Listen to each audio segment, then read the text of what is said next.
Christian Glaude, on vous a vu très attentif durant ce sujet, touché visiblement par ces images de pilotes que vous côtoyez et avec qui vous partagez cette passion dans le village de Bertogne. Oui, tout à fait. Ça fait vraiment plaisir de les voir, d'avoir été interviewés chez vous. Donc, c'est vraiment très bien de les mettre à l'honneur. Surtout que je crois que c'est un des plus anciens maintenant, après avoir repris avec moi. Alors, une famille comme celle-là, qui aime le rallye qui est une discipline chère, hein, qui engage des coûts assez lourds. Ici, on a vu, ils ont une voiture familiale et ils font à leur échelle. Et comment fait-on quand on veut, comme eux, réaliser du rallye à un niveau amateur? Est-ce qu'on doit engager beaucoup de moyens? Je ne crois pas. Il faut d'abord trouver une bonne voiture de base et il faut trouver, je vais dire, un coéquipier aussi qui veut bien partager les frais avec vous. Moi, c'est le deal que j'ai fait avec mon fils Sébastien. Donc, la voiture nous appartient tous les deux. Donc, les frais sont divisés par deux et c'est beaucoup plus facile à tenir au niveau financier, évidemment. Et une inscription au rallye des boucles de Spa dans une catégorie soit classique ou légende, donc 60 ou 80 km/h, qu'est-ce que ça représente pour un pilote comme vous? C'est quand même relativement onéreux puisque les classiques donnent 1100 € pour l'inscription et les Legends 80 km/h donnent 1600 € d'inscription.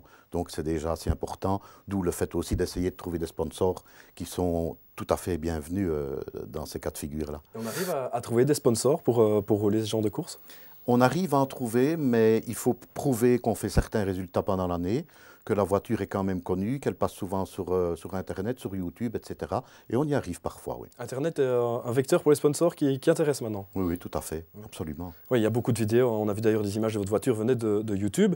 Et également le passage à à Bastogne, de ces boucles de Spa, justement pour ces pilotes de Bertogne, ça va faire une belle visibilité. Ah oui, tout à fait. Donc, certains disent qu'on est avantagé. Ben oui, je pense que oui, effectivement. On va rouler sur nos routes qu'on connaît par cœur, comme je vous l'avais dit, comme je l'ai dit à votre collègue de l'Avenir du Luxembourg. Mais disons, il faut savoir qu'au niveau des 80, on peut quand même aller repérer la veille. Donc, inévitablement, les gens qui roulent ont quand même leur carnet de bord sur les genoux, comme on voit à la télévision. Très bien. Alors, de manière concrète, en quelques mois, comment ça va se passer samedi au niveau de la province de Luxembourg pour les personnes qui seraient intéressées de voir ces boucles de Spa? Bien écoutez, ça va se passer comme ceci. Je crois que ce n'est pas un secret de dire qu'il y aura deux spéciales sur la commune de Bertogne et Bastogne. Donc un départ au niveau d'Ardigny pour arriver dans le secteur de Magerais et un départ à Cobru pour arriver à Wittimont-Longchamp. Avec un aménagement spécial prévu du côté de Bastogne, avec un chapiteau, un passage des voitures, écran géant qui retransmettrait une partie de la course également, je pense. Oui, tout à fait. Là, on voit que Benoît Ludgen a mis les petits plats dans les grands, comme on dit. Il a vraiment mis le paquet. C'est un événement mythique qui revient chez lui et chez nous. Et je pense qu'ils ont très bien organisé les choses au niveau de Bastogne. Voilà, mais de quoi satisfaire tous les passionnés de rallye de la province de Luxembourg. Je vous remercie de nous avoir consacré du temps, Christian Glaude. À présent, on va s'intéresser au Krav Maga, une discipline d'autodéfense d'origine